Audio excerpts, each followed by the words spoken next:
Today, we're diving into a really fascinating theological puzzle.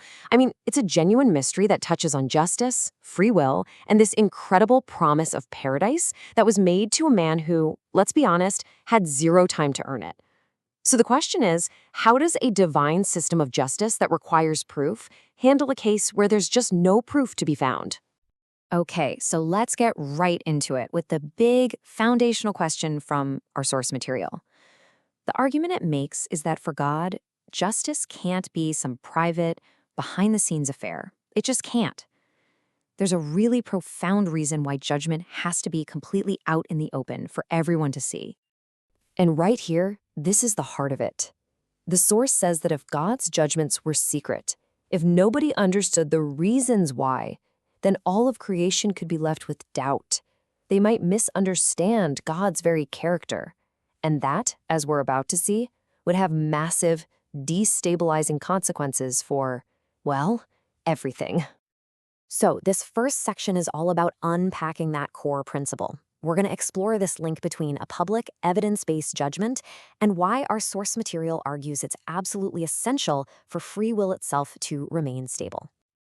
Now, this slide lays out a really interesting chain reaction. The source argues it all kicks off with a judgment that people just can't understand. That confusion naturally leads to doubt. And if you start doubting God's character, well, you can't really have true love or trust, can you? And without that solid foundation, free will itself starts to wobble. It becomes unstable and vulnerable. So what this all boils down to is that evidence matters. A lot. For judgment to be public and for everyone to get it, faith can't just be some internal feeling. It has to show up as actions and words that people can actually see, what the source calls fruit. Basically, your life becomes the public record. Okay, so now let's get to the central mystery, because this is where that whole neat and tidy principle of public proof gets thrown for a loop. This is where the logic runs headfirst into a very real, very human problem on a cross. So, picture the scene, right? The crucifixion. A criminal, a man who admits he deserves to be there, is dying next to Jesus. He expresses this moment of pure faith, and in return, Jesus gives him this direct, crystal-clear promise. Paradise, starting today. And this slide just lays out the dilemma perfectly. On one side, you have this core principle. Faith is proven by a lifetime of fruit. But on the other side, you have this guy. He dies moments after his confession. He has no life left to live, no good deeds to perform, literally no fruit to show anyone. And that is the billion-dollar question our source material tries to answer. If public proof is the golden rule, if that evidence is required so all of creation can understand and trust God's judgment, how does God handle this ultimate edge case? Okay, and here is the source's solution, and it is, well, it's pretty radical. It proposes a second chance. Now, not a second chance to be saved, that was already locked in by the promise, but a second chance to publicly prove the faith that he professed in that final private moment. Yeah, let's be super clear on this point. This isn't about earning salvation a second time around. The source is arguing this is all about demonstration. It's a resurrection for one specific purpose, verification, so that the justice of God's decision makes sense to every created being, which in turn keeps their own free will on solid ground. But this immediately brings up a huge question. If this kind of resurrection for a test really happens, when does it happen? It's not something that's spelled out clearly. So the source material actually walks through 3 different possibilities, kind of weighing the pros and cons for each one. And this table breaks it down really well. As you can see, the source finds some pretty big problems with all the common theories. I mean, if these people are resurrected with the martyrs or at the start of the millennium, that's this prophesied 1,000-year kingdom of peace, you run into a fairness issue. Is it really fair they get a millennium of paradise without going through the suffering others did? But if you wait to resurrect them at the very end, well, who's living in the kingdom for those 1,000 years? See the problem?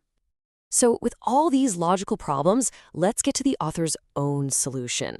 This is the attempt to tie up all those loose ends in what is basically one dramatic final act at the very, very end of the age. This timeline is fascinating. The idea here is that people like the man on the cross are resurrected to be the actual population of that 1,000-year kingdom. They get to live a full life, but in a world with no deception. And then, at the very end of it all, Satan is released one last time, setting the stage for the ultimate test of their loyalty. And that right there, that's the whole ballgame. Their choice in that final epic confrontation becomes the public observable evidence, the fruit, that was missing way back at the moment of their death. Their actions finally and publicly prove that their confession on the cross was the real deal. What's so clever about this model is how it completely solves that fairness problem. For the people who stick with God, that 1,000-year life of peace is retroactively seen as their just reward. They've earned it. But for those who side with Satan, that same 1,000 years becomes this period of incredible grace that they're now held accountable for rejecting, which leads to an even heavier judgment. Justice is done, and everyone sees it. You might be wondering, though, why go through all this trouble? Why such an elaborate system? Well, to explain God's motivation, the source uses this really powerful and kind of moving analogy about what makes something precious. The argument is that the sacrifice on the cross gave an almost infinite value to every single human life. So like that broken toy that's still precious, a life story that was cut short or feels incomplete is still incredibly valuable to God. This whole giant process of public justice isn't just about cosmic bookkeeping. It's about honoring the profound value that every single person now has. And so that's where we're left with this final, really provocative thought from the source material. It's this idea that maybe our own freedom isn't truly complete, isn't truly stable, until the reasons behind God's ultimate justice are no longer a mystery, until every last question has been answered and every judgment is seen by everyone to be perfectly, absolutely right. It's a challenging idea to chew on, for sure.